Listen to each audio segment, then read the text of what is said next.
On April 13th, 2003, a couple walking their dog along the eastern edge of San Francisco Bay noticed something washed up on the shoreline. At first, it didn't look like much, just another piece of debris the tide had carried in. But when they got closer, they realized it was the remains of a late-term fetus. The next day, only a few hundred yards away, another body surfaced. This time, it was the mother.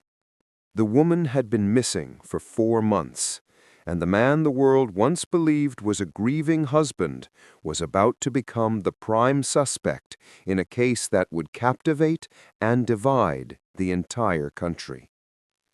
This is the story of Laci Peterson.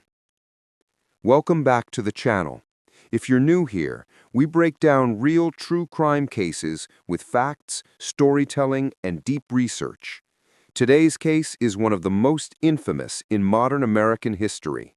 Murder, media obsession, betrayal, and a trial that still sparks debate decades later.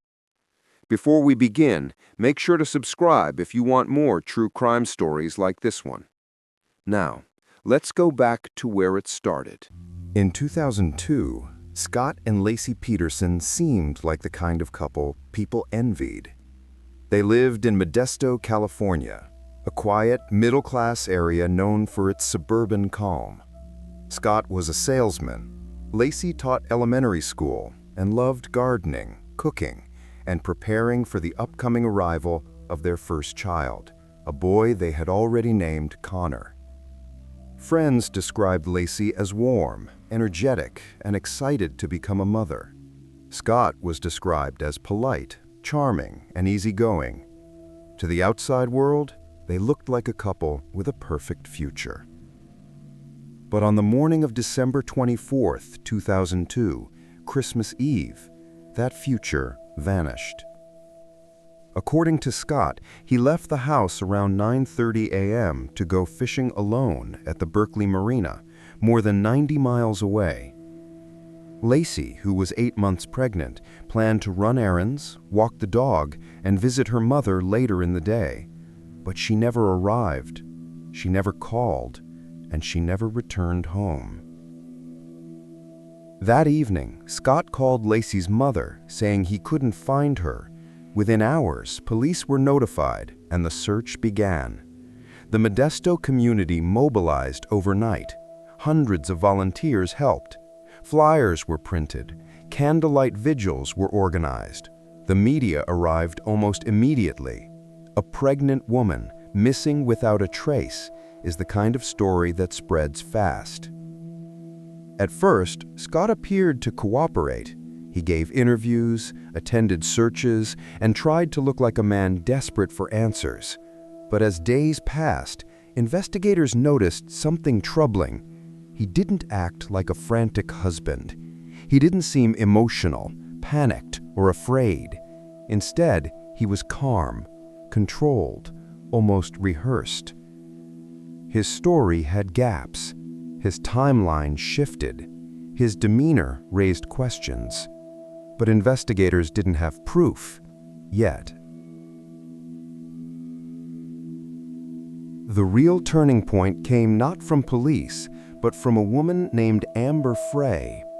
On January 24, 2003, 1 month after Laci disappeared, Amber walked into the police station and revealed that she had been in a romantic relationship with Scott Peterson.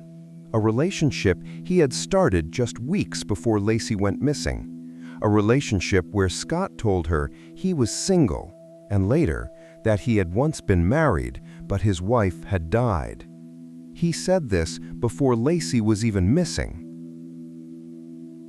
Amber agreed to help police, and over the next few weeks, she recorded phone calls between her and Scott. What she recorded shocked the public. Scott never mentioned searching for Laci, never expressed fear or sadness.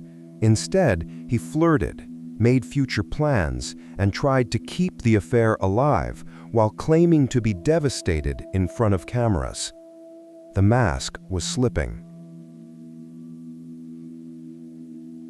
Meanwhile, police were analyzing phone records, tracking his movements, and searching for physical evidence. They discovered that Scott had taken out a life insurance policy on Laci the previous year. They learned he had looked up tidal currents in the exact area where her body was eventually found. They learned he had sold her car and began quietly preparing to move on. But the one thing detectives didn't have, the one thing they needed, was a body. That changed in April. When the remains washed ashore, DNA confirmed they belonged to Laci and her unborn son. And suddenly, the story shifted from missing person mystery to homicide investigation. Police already had suspicions. Now they had bodies, and they believed Scott knew they were coming for him. 4 days later, on April 18, 2003, Scott Peterson was arrested, not at home, not with family, but in San Diego near the Mexican border. His hair had been dyed blonde. His car was packed with camping gear, survival supplies, his brother's ID, $15,000 in cash, and multiple cell phones. Police called it what it looked like: escape. Scott was charged with the murders of Laci and Connor Peterson. The trial began in June 2004, and it became a true crime media storm. News networks ran coverage every day. True crime commentators, talk shows, and legal analysts debated every detail. The prosecution argued that Scott's motive was simple. He wanted freedom, a new life, a life without the responsibilities of marriage and fatherhood, and Laci was in the way. They described a husband who appeared loving in public, but lived a double life, lying, cheating, and preparing for an existence where his wife and child simply didn't exist. The defense argued something else. They claimed there was no physical evidence linking Scott to the crime. No eyewitnesses, no fingerprints, no murder weapon, no forensic trail. They said the police focused on Scott too early, ignored other possibilities, and built a case on emotion and assumption. But the most damaging evidence wasn't physical. It was behavioral. The jury heard the recordings between Scott and Amber. They heard the calmness in his voice, the casual tone, the lies. They saw a man who pretended to be a widower before his wife was even missing.